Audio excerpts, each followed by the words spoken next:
We had been told at the outset that there would be a negotiating pathway, not to overreact. This is Europe and indeed ourselves in our bilateral exchange, and indeed talking to companies as well over the last number of weeks.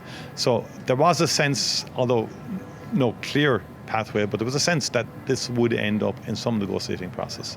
We hope that still remains the case because it's difficult to be definitive right now. But I also do believe that the bond markets were influential and what happened on the bond markets clearly. And also you can see in the Hill, in the legislature, people becoming more and more worried in terms of the impact on interest rates, mortgage interest rates and so on in America. So all of those factors combined, I think has either accelerated the moment for negotiation, but we're not out of the woods yet. I mean, there are significant issues. The China-US economic conflict now is very worrying.